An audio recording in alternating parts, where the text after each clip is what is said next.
So first of all understand what actually it is, मतलब कि approaches की जरूरत है भी क्यों। ठीक है, मतलब अप्रोचेस क्यों चाहिए। ऐसे देखो, अगर हम इंडियन सोसाइटी को देखते हैं, ठीक है, मैं थोड़ा सा इंटरलिंक कर रहा हूँ चीजों को ताकि समझ में आए कि नीड क्यों है। इंडियन सोसाइटी को जब हम देखते हैं तो सोसाइटी को पढ़ने के बहुत सारे तरीके हैं। जेंडर वाइज पढ़ लो, मेल फीमेल और LGBTQ जो भी हैं, ठीक है, वैसे पढ़ सकते हो। बाय क्लास पढ़ सकते हो, क्लास आपके जो चतुर्वर्ण जो होते हैं ना वो, और कास्ट है उस तरीके से पढ़ सकते हो। इवन बाय एथनिसिटी, रेस, उससे भी पढ़ सकते हो। यानी कि अलग अलग तरीके हैं टू अंडरस्टैंड और टू एक्चुअली इंटरफेयर और देखने का नजरिया है कि सोसाइटी को पढ़ा कैसे जाए। अगर उस चीज को इंटरनेशनल रिलेशंस में देखा जाए तो अलग अलग पर्सपेक्टिव है। हमने कंपैरेटिव गवर्नमेंट भी देखा, पॉलिटिक्स भी देखा। With respect to system approach, it was very analytical, it was very closed, it was macro view कह सकते हैं वैसा। ठीक उसी तरह आप अलग अलग अप्रोचेस को देखोगे तो हर अप्रोच अपने ढंग से और अपने तरीके से अपने सब्जेक्ट मैटर से, जो ग्लोबल रिलेशनशिप है between two nations and between division west and east, industrial post industrial, ठीक है, जो पोस्ट कॉलोनियल है, ये सारी चीजों को समझाने के तरीके हैं। ठीक है, जैसे सिस्टम अप्रोच में हमने बताया था कि इट इज क्लोज और माइक्रो व्यू। उसी तरह से स्ट्रक्चरल फंक्शनल हम देख सकते हैं तो वो माइक्रो व्यू लेकर आता है। अगर आगे आप चलोगे तो पॉलिटिकल डेवलपमेंट अप्रोच है, जहां पर politics is at it centre, political economy में economy is at it centre. Political sociological approach में society and its various framework as such is at it centre, यानी कि अलग अलग अप्रोचेस है टू अंडरस्टैंड। ठीक है, मतलब कि आई मीन टू से कि कोई एक सिंगल सोर्स नहीं है जिससे आप सारी चीजें समझ सकते हो। अलग अलग थिंकर्स अपने अपने धारणाओं के साथ, अपने अपने पर्सपेक्टिव के साथ रिलेशनशिप को समझाने की कोशिश की है और अलग अलग व्यूज दिए हैं। ठीक है, पैरेलली आई वुड से कि हमें तो PhD या ऐसा कुछ करना नहीं है, एक बेसिक नॉलेज लेना है। ठीक है, क्या थीम है, क्या बैकग्राउंड है, वो समझना है। इसका interconnectivity through examples as such वो समझना है एंड आगे बढ़ना है, ताकि हमें 150 वर्ड्स या फिर जो मैक्सिमम 300 वर्ड्स लिखते हैं, ठीक है, तो इतना कंटेंट हमारे पास हो हर टॉपिक पे कि ये 150 से 300 वर्ड्स हम लोग लिख सकते हैं। ठीक है, तो अर्पित, 1 मिनट, ये शुरू करोगे हाँ ये तुम शुरू, पॉलिटिकल स्ट्रक्चरल फंक्शनल। शुरुआत में कुछ नहीं कुछ नहीं, बता देता हूँ। हाँ हाँ शुरू कर मैंने, दो, फिर मैं ज्वाइन कर लूंगा आगे, कोई इशू नहीं है। हाँ, तो देखो सिस्टम अप्रोच बताया कि क्या है, कल हमने समझा था स्ट्रक्चरल फंक्शनल। अब नाम समझो, जैसे कल अर्पित ने शुरू किया तो बोला था कि यार नाम से, टर्म से समझो। स्ट्रक्चर फंक्शनल अप्रोच यानी कि स्ट्रक्चर है। जब हम सिस्टम अप्रोच पढ़ रहे थे तो उस समय भी हमने स्ट्रक्चर पढ़ा था। One is at its core, another one it is element, उसके अलावा इन्वायरमेंट एंड बाउंड्री होता था। 4 फैक्टर्स में उन्होंने समझाए थे। पर स्ट्रक्चरल फंक्शनल अप्रोच ये कहते हैं कि जरूरी नहीं है कि यही 4 टर्म जो है, ठीक है, वही इम्पैक्ट करते हैं। और देखो एक चीज और उन्होंने समझाया था कि जो भी स्ट्रक्चर है वो एक सिस्टम की तरह काम करते हैं, और सिस्टम की काम इस तरह से कि हर एक स्ट्रक्चर का कंट्रीब्यूशन है with respect to that machine, input output and policy making as such. पर यहाँ पर ये कहते हैं कि हर स्ट्रक्चर के अलग अलग फंक्शन हो सकते हैं एंड जो कोर थीम है उससे डिफरेंट भी हो सकता है। ठीक है, समाज के अलग अलग एलिमेंट्स हैं, ठीक है, such as family, pressure group, asset, उनके अलग अलग फॉर्म्स होते हैं। तो देखो अगेन ये दोनों फंक्शन जो है, system approach and structural functional approach, these are bit divergent in nature, although जो बैकग्राउंड है और कंपोनेंट है और जो बेस है वो सेम है, वो सिस्टम अप्रोच का ही बेस है। पर सिस्टम अप्रोच को बेसिकली वेस्टर्न ओरिएंटेड कहते हैं। ठीक है, जहाँ पर फंक्शनल स्पेशलाइजेशन होता था, स्ट्रक्चरल स्पेशलाइजेशन होता था। ठीक है, पर जो स्ट्रक्चरल फंक्शनल अप्रोच है वहां पर डाइवर्जेंस हम देखते हैं, डिफरेंशिएशन देखते हैं। एंड ये जो स्ट्रक्चरल फंक्शनल अप्रोचेस जो है, ठीक है, वो नॉन वेस्टर्न कंट्रीज के कंटेक्स्ट में बताया जाता है। ठीक है, तो वो है ये, this one is I would say a micro view with respect to international relationship. ठीक है, Arpit you can continue from now, बीच बीच में मैं कुछ बोलूंगा जो कुछ भी होंगे तो। Okay okay. तो जैसा हम लोगों ने कल यही देखा था कि जो अप्रोच थी, सिस्टम अप्रोच हो या फिर स्ट्रक्चरल फंक्शनल अप्रोच हो, ये बिहेवियरलिज्म से आई हुई थी। तो जो जैसे पहले वाली अप्रोच थी वो दी थी डेविड ईस्टन ने, ये वाली अप्रोच दी है गैब्रियल आलमंड एंड पावेल ने। तो इन लोगों ने क्या किया, इन लोग का एक अप्रोच सबसे पहले मेन ये था कि हम कैसे इन अप्रोचेस को रेलिवेंट बनाएं, जिससे हम डेवलपिंग नेशंस या फिर जो न्यू इमर्जिंग नेशंस हैं उनकी स्टडी कर सकें।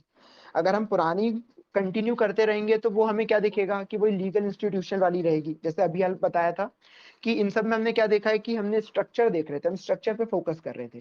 तो हम एक चीज यहाँ पे आप नोटिस करोगे कि आपकी चाहे सिस्टम थ्योरी हो चाहे ये वाली थ्योरी हो, इन दोनों थ्योरीज में स्टेट पावर ये सब टर्म्स को ज्यादा यूज नहीं किया गया है। बी इट डेविड ईस्टन और बी इट एलमंड, इन लोगों ने अवॉइड किया है जो आपका स्टेट है उसको यूज करना। इन लोगों ने इंस्टीट्यूट ऑफ स्टेट किस चीज को यूज किया है, पॉलिटिकल सिस्टम को, ताकि क्या कर सकें, लीगल एपरेटस है जो भी चीजें हैं उन सबको डिनोट कर सकें। उसके अलावा इनने स्ट्रक्चर यूज किया इंस्टीट्यूशन की जगह, इन लोगों ने रोल यूज किया ऑफिस की जगह, इन लोगों ने फंक्शंस यूज किया पावर की जगह। क्योंकि ये जो सारे टर्म आप देखोगे जो रिप्लेस हुए हैं ये इसलिए हुए हैं क्योंकि एक डायनामिज्म दिखा रहे हैं।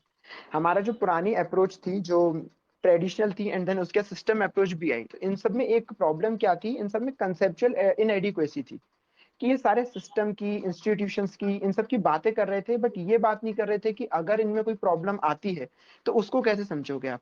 आपने ये बात कर ली कि यहाँ पे एग्जीक्यूटिव लेजिस्लेचर एंड जुडिशरी किसी कारण से अगर एक पार्ट भी डैमेज हो गया, एक पार्ट खत्म हो गया, देन आप कैसे कंपेयर करोगे, कैसे देखोगे। तो इन सब चीजों को थोड़ा सा ओवरकम करने के लिए हमने इस वाली अप्रोच पे है जिसका स्ट्रक्चरल फंक्शनल नाम दिया। इसमें क्या ये बताया जो गया, इट्स कॉन ये जो कॉन्सेप्ट कीवर्ड जो आते हैं ना, जैसे फंक्शनल इनएडुकेसी, ये सारी चीजें, प्लीज इसको थोड़ा ब्रॉड कर दो कि भाई है क्या ये, मतलब ठीक है, ताकि ठीक है। कीवर्ड्स को ये लोग सिर्फ याद ना करे, समझ जाए कीवर्ड्स को ये कहना क्या चाहते हैं। Okay okay sure. तो देखो कंसेप्चुअल इनएडुकेसी का मतलब यही था कि आपने पहले क्या किया, आपने कंसेप्ट दे दिया, आपने कंसेप्ट बता दिया क्या, कि सिस्टम होगा, सिस्टम में इनपुट आएगा, देन उसमें प्रोसेसिंग होगी, देन आउटपुट आएगा, देन एक फीडबैक मैकेनिज्म चलेगा। तो ये पूरे एक सिस्टम क्या आपने कंसेप्ट के फॉर्म में दे दिया। बट वही मैंने जैसा अभी बताया था कि इसको क्रिटिसाइज क्यों किया गया है, क्या बताया कि एक्सेसिव फोकस काय पे है, सिस्टम के मेंटेनेंस पे या परसिस्टेंस पे है, कि ऐसे सिस्टम वर्क करता है, ऐसे सिस्टम वर्क करेगा। मतलब ये less analytical and more prescriptive हो गया था। इसमें क्या नहीं देखा गया था कि चेंजेस होते हैं, डिसरप्शन होते हैं, ब्रेकडाउन होते हैं, तो उनको कैसे डील किया जाएगा।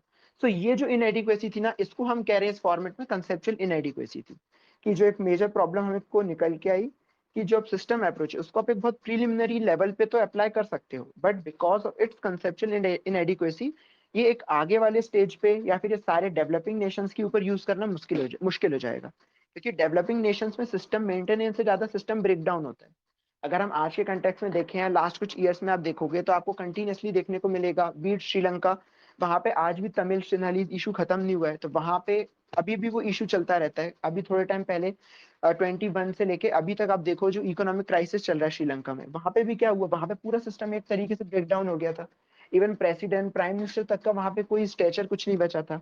आप बांग्लादेश में देखोगे, बांग्लादेश में भी आए दिन कुछ ना कुछ बात पे विवाद चलता रहता है। इवन पॉलिटिक्स को, गवर्नमेंट को हटाने की मांग हो या फिर टेररिस्ट ऑर्गेनाइजेशन की मूवमेंट हो, तो ये सारे क्या दिखाते हैं कि ऑल द सिस्टम तो है बट सिस्टम का ब्रेकडाउन कंटिन्यूअसली हो रहा है। तो आप उसको कैसे स्टडी करोगे, वो एक प्रॉब्लम आ जाती थी जिसको हमने कंसेप्चुअल इनएडिक्वेसी टर्म के थ्रू डिफाइन की। इन सब चीजों से थोड़ा ओवरकम करने के लिए क्या डेवलप हुआ, हम जैसे सिस्टम अप्रोच है उसका ही हम एक अपग्रेड वर्जन कह सकते हैं, स्ट्रक्चरल फंक्शनल अप्रोच है। स्ट्रक्चरल फंक्शनल अप्रोच ने क्या किया, सिस्टम अप्रोच को बेस बनाया, देन जो जो कुछ खामियां थी उसको सुधारने की कोशिश की और कुछ चीजें अलग अपनी जोड़ने की कोशिश करी। इसमें इनने क्या किया, इन्हें ईस्टर्न डेविड ईस्टर्न का जो इनपुट आउटपुट मॉडल है उसको भी यूज किया, साथ साथ इनने लीगल इंस्टीट्यूशनल अप्रोच को भी थोड़ा यूज किया।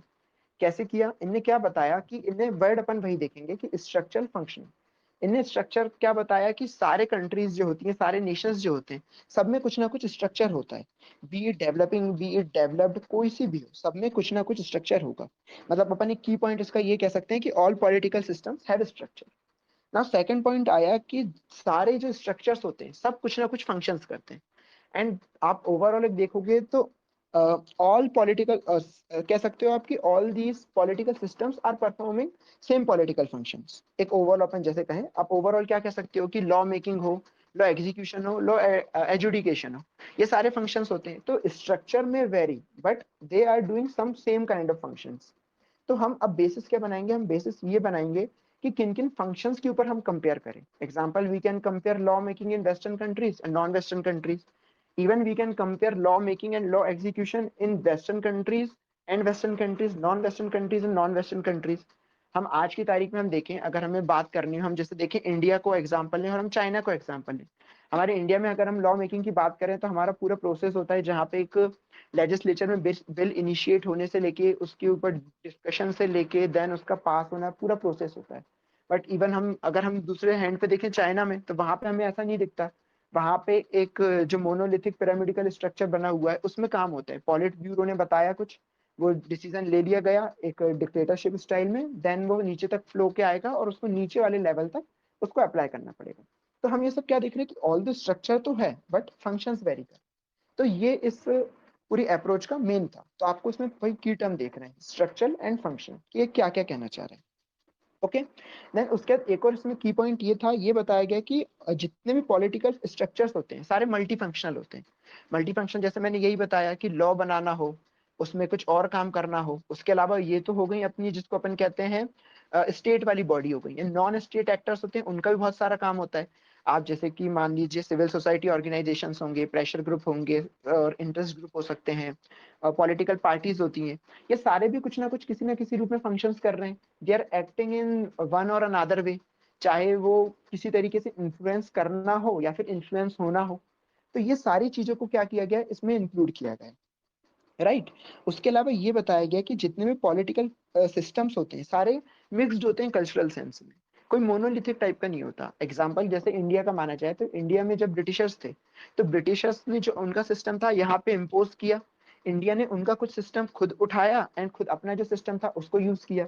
तो कल्चरल सेंस में देखोगे तो दोनों का एक सिस्टम जो था वो मिक्स होके बना। अगर हम इंडिया ब्रिटिशर से इन्फ्लुएंस हुआ है तो किसी तरीके से वो भी हमसे इन्फ्लुएंस हुए होंगे। तो सारे पॉलिटिकल फंक्शंस जो सॉरी सारे पॉलिटिकल स्ट्रक्चर्स जो हैं वो क्या होते हैं, वो मल्टी कल्चरल होते हैं सेंस में, राइट। अब हम आते हैं वापस से अपनी मेन जो थ्योरी है ये क्या बताती है।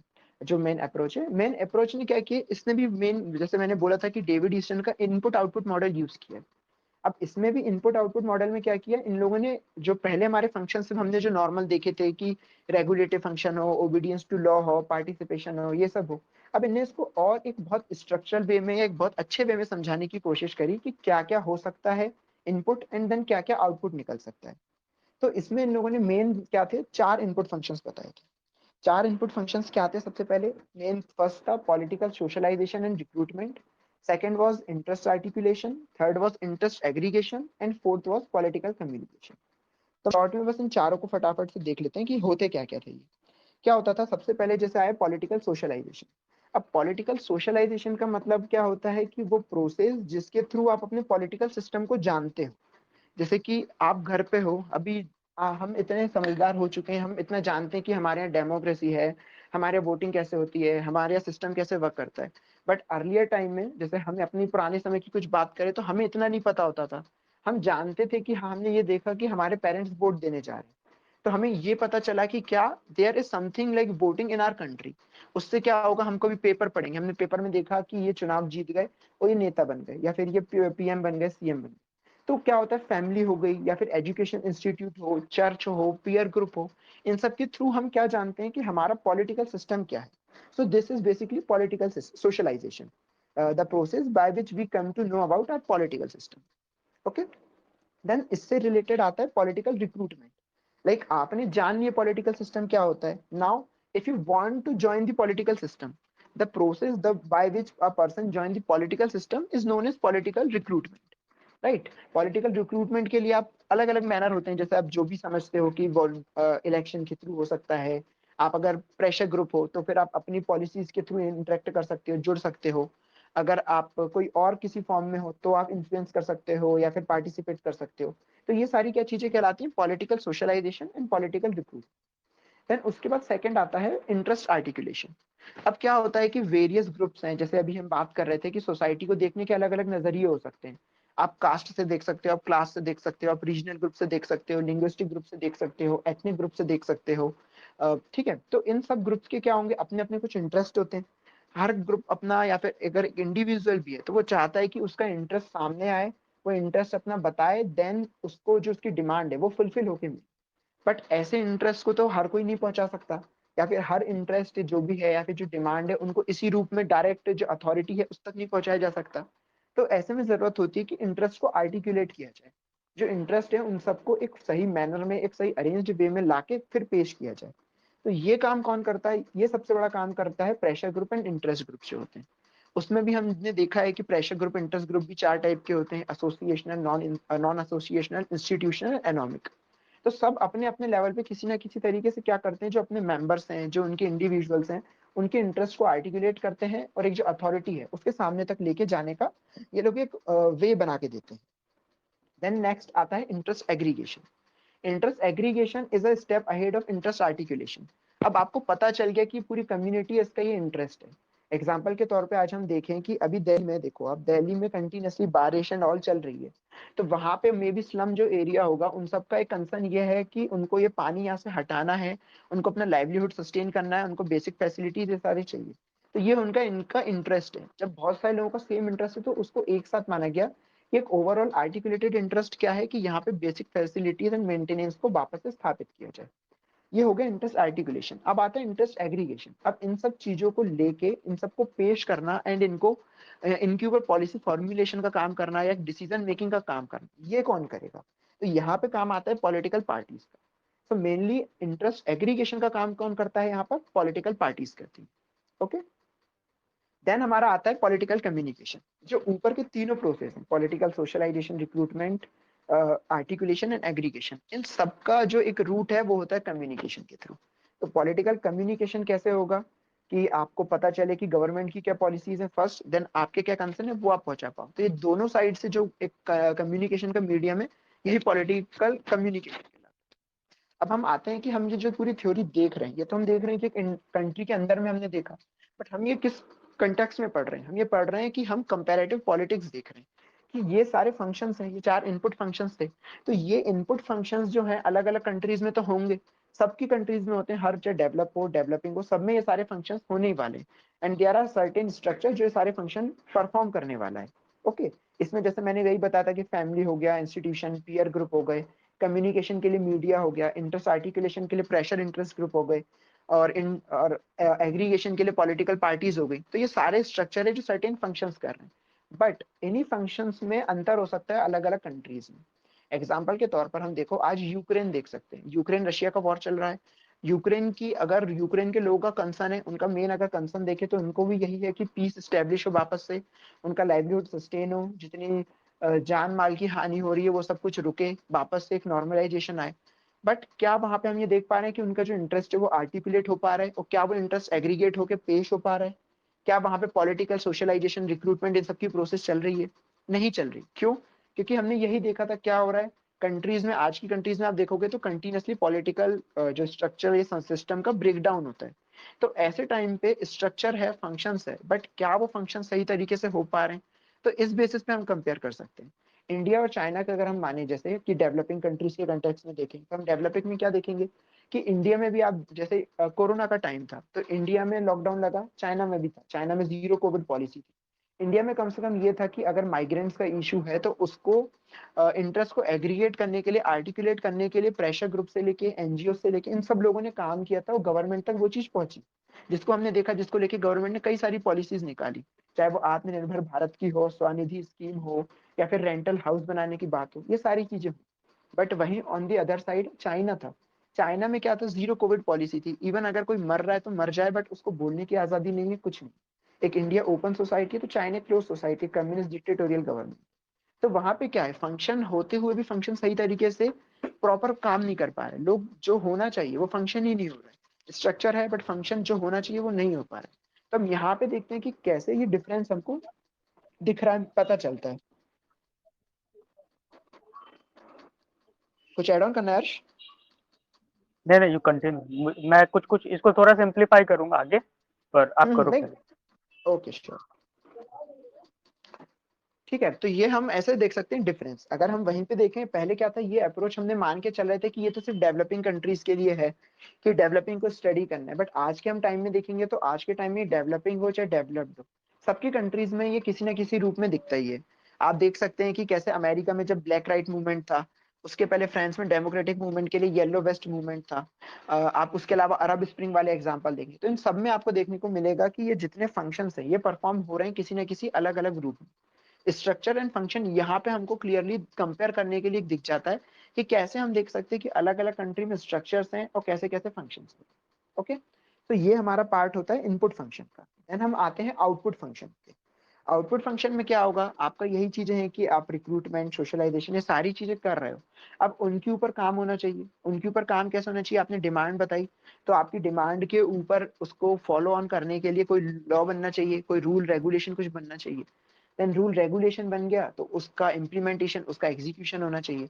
अब वो भी हो गया तो उसको देखने के लिए होना चाहिए कि वेदर इट इज राइट और रॉन्ग, उसको एडजुडिकेट करना चाहिए, चेक एंड बैलेंस बनाना चाहिए। तो यहाँ पे तीन मेजर आउटपुट फंक्शन बन गया है।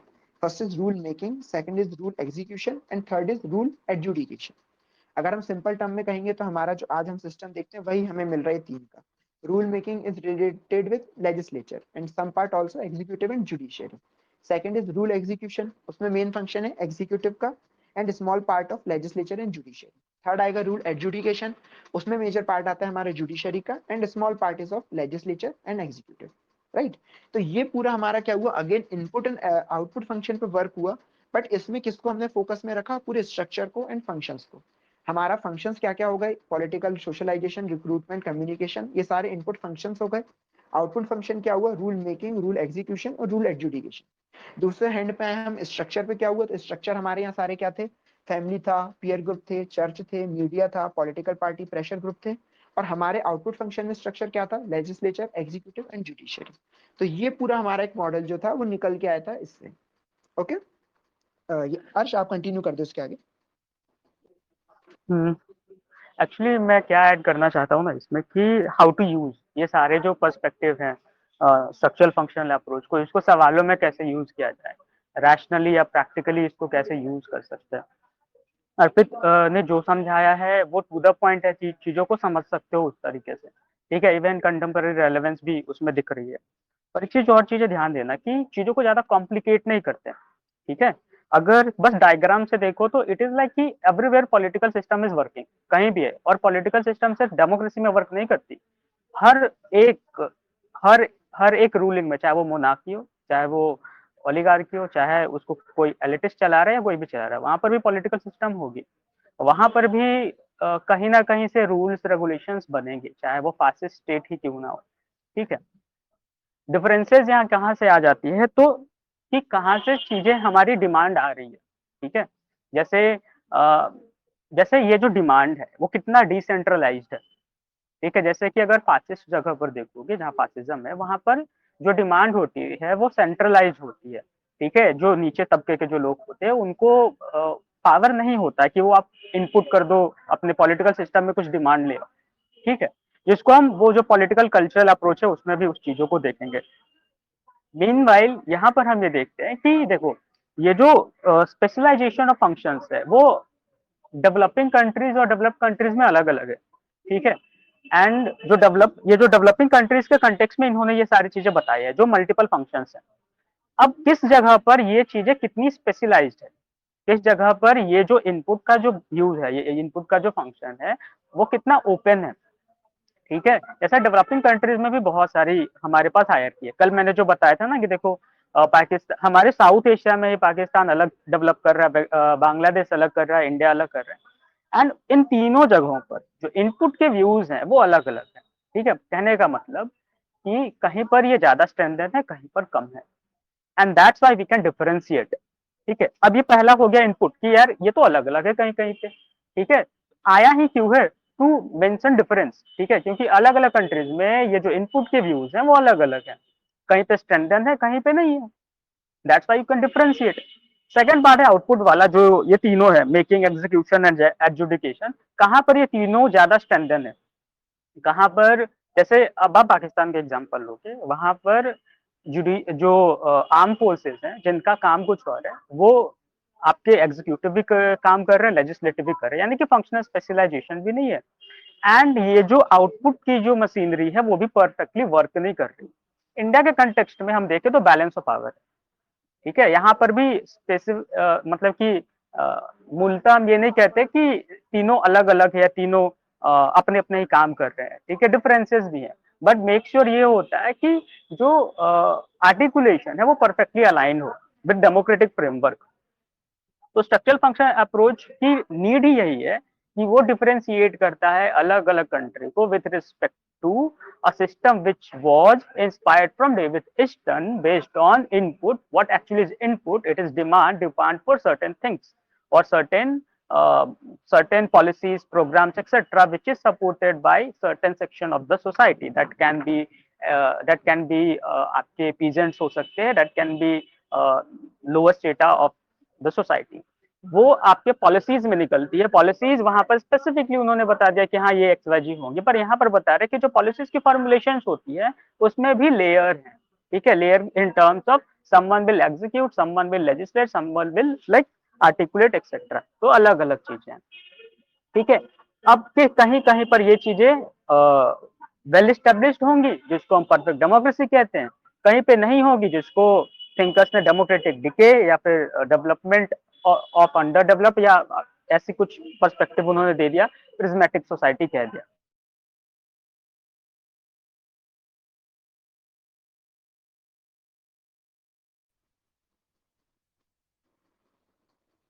आई गेस हर्ष किसी कारण से डिस्कनेक्ट हो गया है।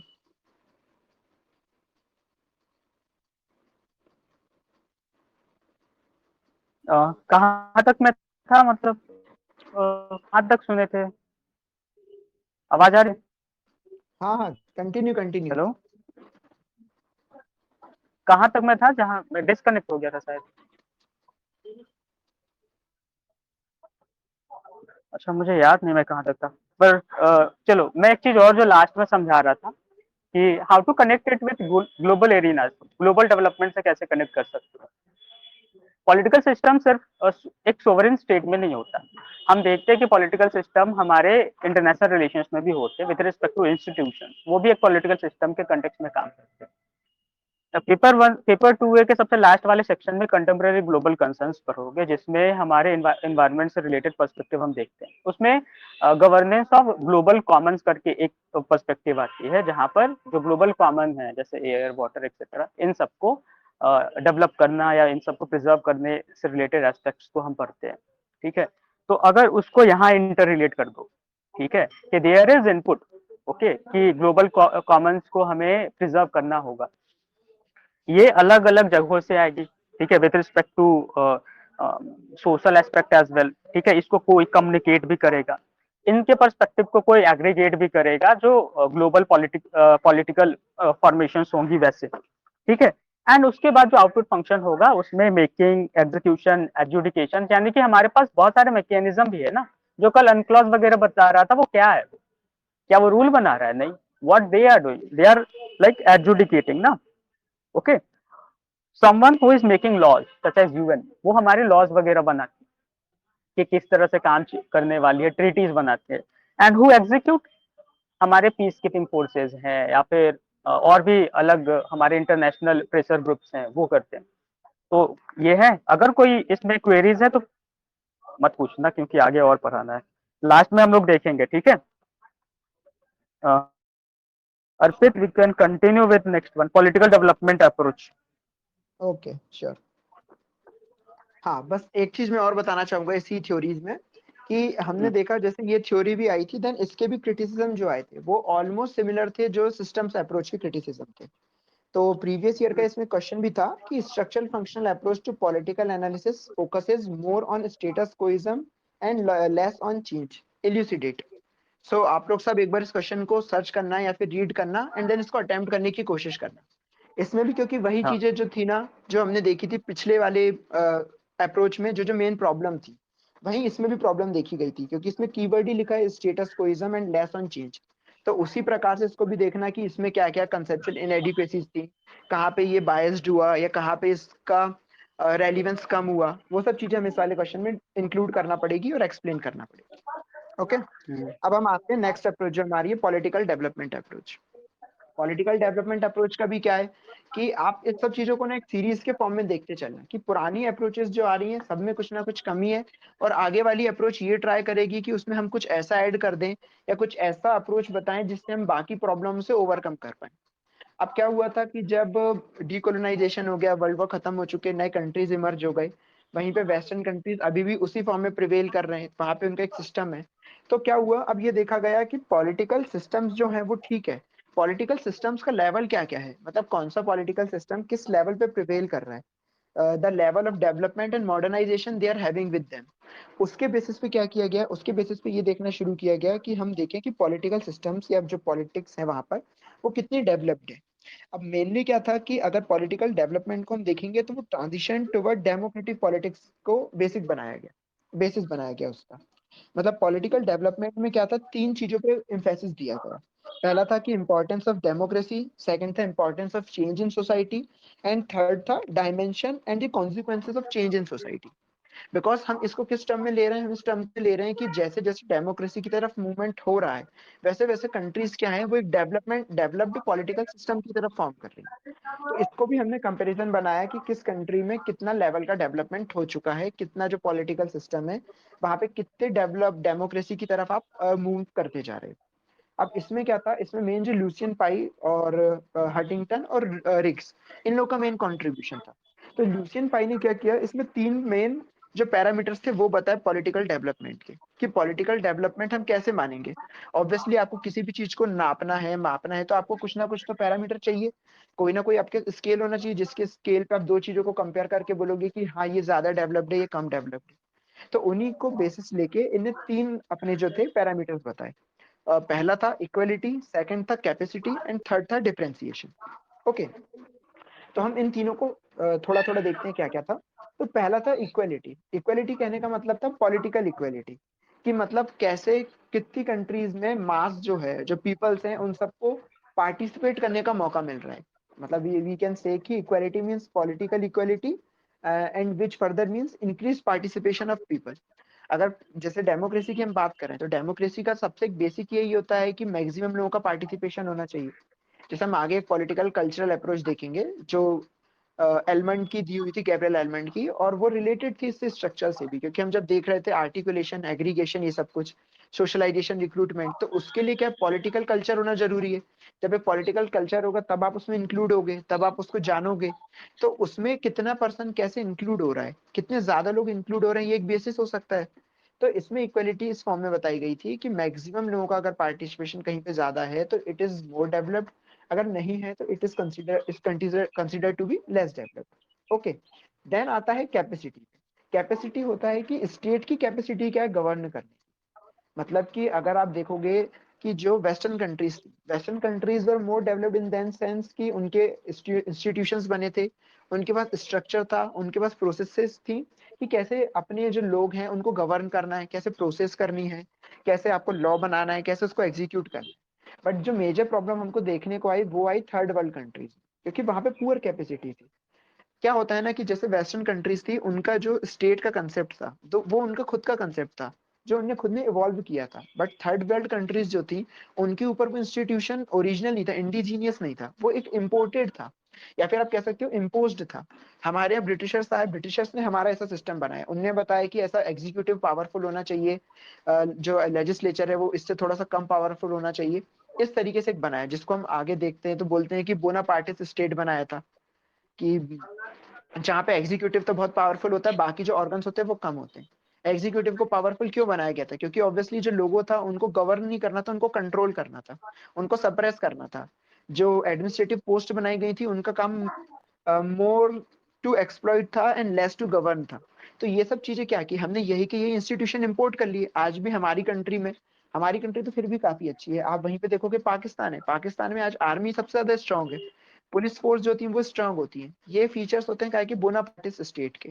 और ये हमने कहाँ से इंपोर्ट किए, ये हमने इंपोर्ट किए थे जो ब्रिटिश रूल था उससे, जो हमारे ऊपर थोपा गया था।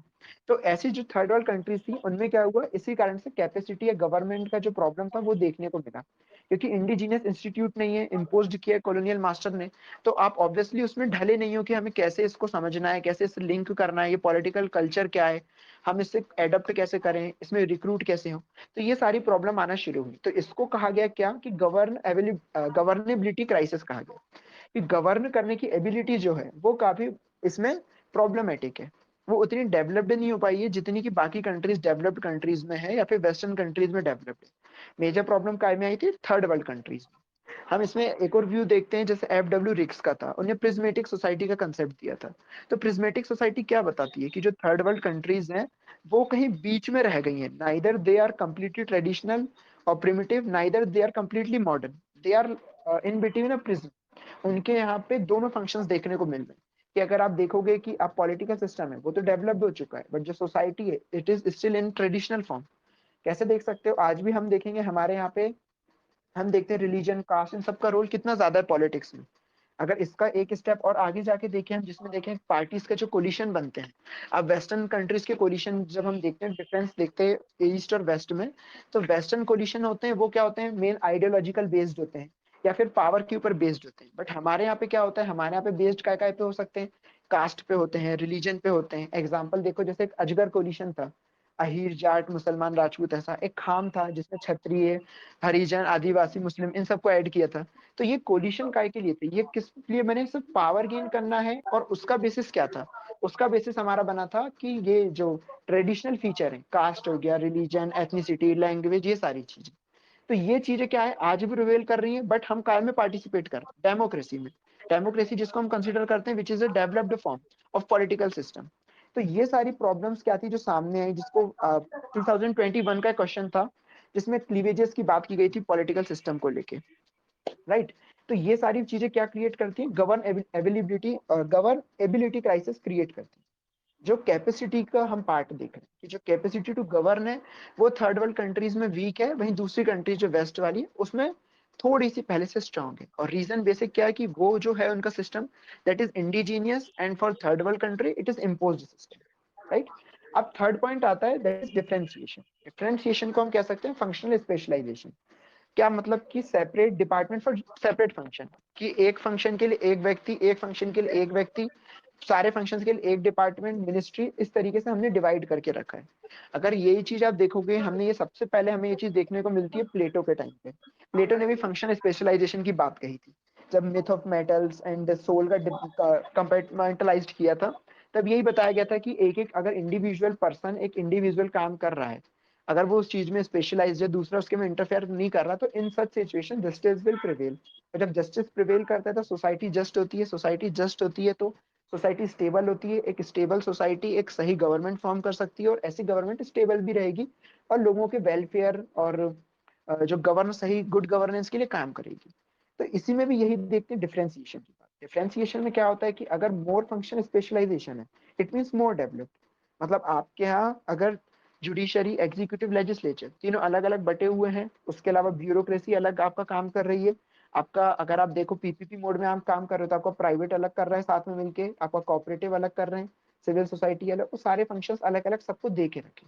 मतलब क्या है कि ऐसी कंडीशन में केओस क्रिएट नहीं होने वाला है, ऐसी कंडीशंस में सिस्टम का ब्रेकडाउन थोड़ा सा कम होगा। तो इसको बेसिस बना के हमने बोला कि अगर जहां पर मोर फंक्शनल स्पेशलाइजेशन देखने को मिल रहा है तो वो मोर डेवलप्ड हो रही है। देन अगेन वही बात आती है कि हम देखते हैं कि आज की कंट्रीज में आप कंपेयर करना शुरू करोगे तो हमको ये प्रॉब्लम मिलेगी। पाकिस्तान जैसे इसका आइडियल है, जैसे अभी पहले थोड़ी देर पहले पाकिस्तान का आर्मी वाला रोल बताया था कि आर्मी का काम कुछ है बट आर्मी कर कुछ और रहा है। जैसे डीप स्टेट उसको इसीलिए कहा जाता है कि वहां पे फंक्शनल स्पेशलाइजेशन नहीं बचा है, वो डिफ्रेंसिएशन नहीं बचा है। आर्मी का काम कुछ और है, आर्मी का काम लॉ बनाने का, एग्जीक्यूट इम्प्लीमेंट कुछ भी करने का नहीं, बट आर्मी उसमें कर रही है। हम चाइना को देखेंगे, चाइना में भी आपको एग्जांपल देखने को मिलेगा, वहां पे भी कोई स्पेशलाइजेशन डिफरेंशिएशन नहीं है, everything is under communist government. इसी तरीके से हम पॉलिटिकल सिस्टम देखते हैं, डेमोक्रेसी हो, टोटलिटेरियनिज्म हो, ओलिगार्की, मोनार्की, कुछ भी हो, तो वहां पे भी सिमिलर होता है कि कहीं पे तो आपको मिलेगा कि पॉलिटिकल डिफरेंशिएशन है बट कहीं पे नहीं है। इसलिए क्या बात की गई कि डेमोक्रेसी की तरफ आप जितना मूव करोगे उतना हम मानेंगे कि पॉलिटिकल डेवलपमेंट हुआ है। पॉलिटिकल डिफरेंशिएशन इस टर्म में हम देख सकते हैं। ओके, सो ये तीन हमारे जो बेसिक थे वो बन के आगे कि हम पॉलिटिकल डेवलपमेंट को किस फॉर्म में देखेंगे। तो first was equality, second was capacity, and third was differentiation. Okay. मैं इसको थोड़ा और वो करता हूँ, थोड़ा बेसिक हम्म इसको समझ समझ जाए अच्छे से। देखो क्या है ना कि ये सारे थ्योरी जो है ना कि जी वही जो भी हम पढ़ रहे हैं ना, वो क्या है, क्यों जरूरी है। ठीक है, मतलब एक तो पहले जो एक होता है ना क्यूरियस होना, ठीक है, कि भाई ये है क्यों, क्यों आ रहा है, क्यों दे भी क्यों रहे हैं। देखो these are measures of development. ठीक है, कि कोई कंट्री कितनी डेवलप्ड है, डेवलपमेंट के अलग अलग मेजर्स भी होंगे।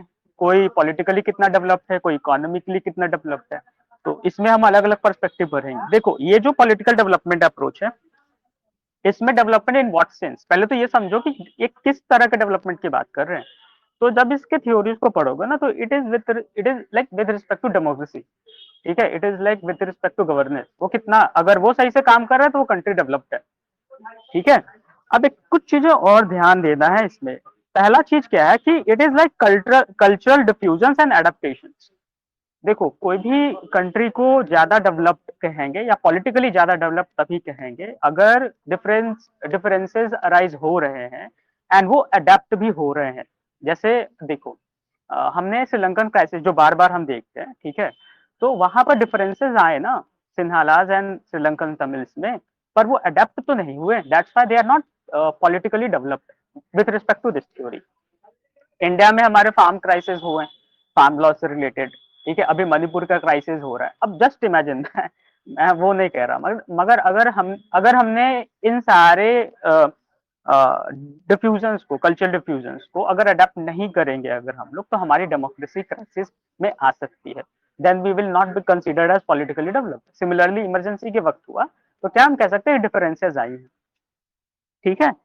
और देखो इस डिफरेंसेस को किस तरह से अडेप्ट किया जाता है, ठीक है, उसको लेकर ये तीन perspective, equality, capacity and differentiation, या ये जो बोलते हैं, ये अगर ये तीनों सही से रहेंगे तो ये जो डिफरेंसेस हैं, कल्चरल डिफ्यूजन्स है, वो अडेप्ट हो जाएंगे। एक चीज और, जब डिफरेंशिएशन हम लोग पढ़ रहे थे तो हमें ऐसा लगता है कि तीनों चीज जो है, जो स्ट्रक्चरल फंक्शन को रिलेट करो, जब भी थ्योरीज पढ़ो तो पीछे जाओ, पीछे हमने स्ट्रक्चरल फंक्शन में पढ़ा कि तीन है, जो executive, legislature and judiciary. I think वो आर्टिकुलेशन वाला पर्सपेक्टिव था, and rule, adjudication, execution and making का, ठीक है।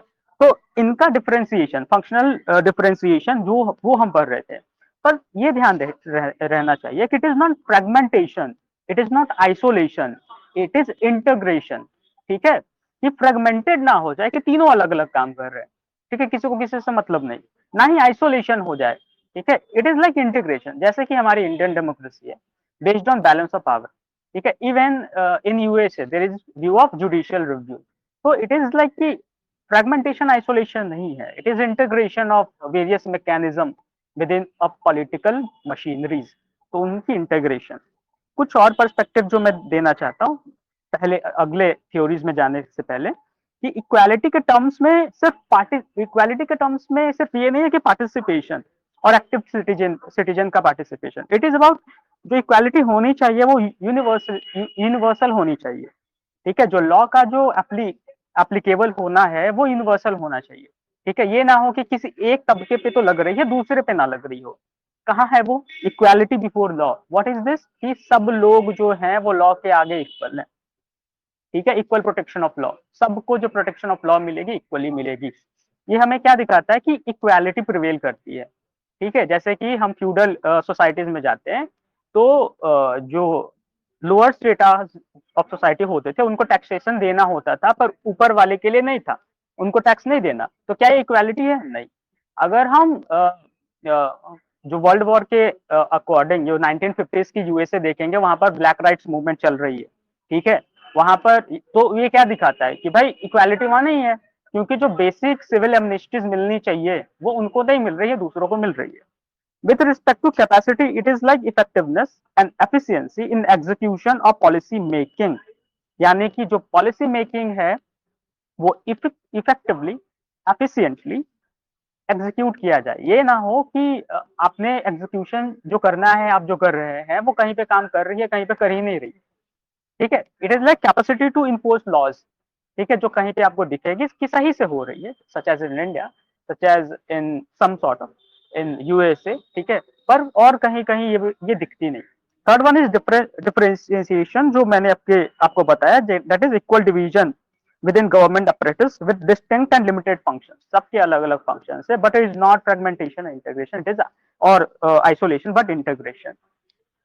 कुछ चीजें और है, एसपी हंटिंगटन का व्यू है, एंड एक आपके व्यूज हैं अंडर डेवलपमेंट का। देखते हैं, मतलब अगर हो जाए तो आई थिंक 1 घंटे हो जाएंगे। एक काम करो, करवाऊं? हंटिंगटन का व्यू डेवलप कर लो, वो डिस्कस कर लो बस। अंडर डेवलप्ड का तो फिर वो दूसरे कंटेक्स्ट में कर लेना, इकोनॉमी वाले में कर लेना, या तो इसमें ओके हंटिंगटन पे फाइन। डिस्कस कर लो। हाँ, तो बहुत सिंपल से मैं बताता हूँ। हंटिंगटन ये कहते हैं कि political stability of institution which is linked with adaptability and change. ठीक है, यानी कि एक इंस्टीट्यूशन है, ठीक है, यानी कि एक पॉलिटिकल मशीनरी कह लो या एक पॉलिटिकल स्टेट कह लो, वो वहां की जो स्टेबिलिटी है इंस्टीट्यूशंस का या जो कुछ भी, वो लिंक करता है अडेप्टेबिलिटी से related and how it is adaptable to changes. Such as just imagine कि हमारे अभी अबॉर्शन राइट्स के इश्यूज चल रहे हैं, एलजीबीटीक्यू राइट्स की चल रहे हैं, नवतेज सिंह जौहर के जो केसेस थे वो अभी यूनिवर्सल यूनिफॉर्म सिविल कोड की पर्सपेक्टिव चल रही है। अब इंडियन सोसाइटी और इंडियन डेमोक्रेसी अगर इसको अच्छे से अडेप्ट कर लेती है, ठीक है, then it will be developed. ठीक है, अगर नहीं, when system can not change but society is changing, then it will lead to political decay. कहाँ है, कहाँ पॉलिटिकल डिके देख सकते हो? अरब स्प्रिंग, जहां पर जो स्टेटमेंट थे, जो वहां पर जो पब्लिक थी, दे वांटेड कि सिविल लिबर्टीज, सिविल एमनेस्टीज वगैरह हमें मिलनी चाहिए, ठीक है, इवन कॉन्स्टिट्यूशनल सेफगार्ड्स एक्सेट्रा मिलनी चाहिए, बट जो अथॉरिटी जिनके पास थी, they don't wanted to change, that will lead to political decay. Similarly हम हांगकांग प्रोटेस्ट देखते हैं, सिमिलरली हमारे आसपास जो वहाँ की डेमोग्राफी है, वो चाहते हैं कि नहीं, डेमोक्रेटिक फ्रेमवर्क रहनी चाहिए, पर जो ऑब्लिगेशन है अथॉरिटी का, दे डोंट वांट, यानी कि जो अथॉरिटी है वो चेंज नहीं हो रही है।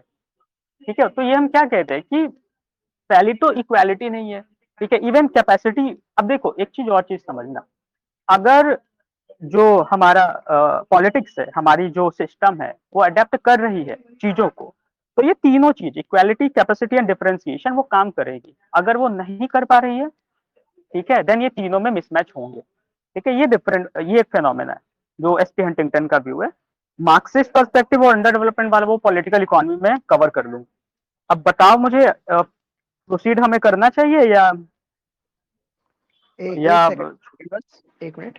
ये जो हम्म, सब बोल रहे हैं ना, बस इसके लिए आप लोग टर्म याद रख लो। हंटिंगटन का जो पूरा व्यू था, इसको पॉलिटिकल डिके बताया गया था, मतलब कि hmm, growth of participation in society में चेंज तो हो रहा है, बट उसका इंस्टीट्यूशनल एडाप्टेशन नहीं हो रहा, तो इसको पर्टिकुलरली बोला था पॉलिटिकल डिके।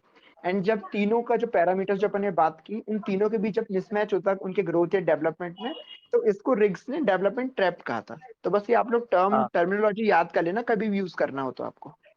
हाँ, मतलब क्या होता है ना कि इनको तो पता नहीं होता, कई बार ये लोग लिखते हम्म हैं, मतलब कि कॉपीज आती हैं, तो जो प्रिज्मेटिक सोसाइटी है वो कहीं का कहीं लगा रहे हैं, डेवलपमेंट ट्रैप कहीं का कहीं लगा रहे हैं, ठीक है, हम्म गवर्नमेंटेबिलिटी क्राइसिस कहीं का कहीं लगा रहे हैं।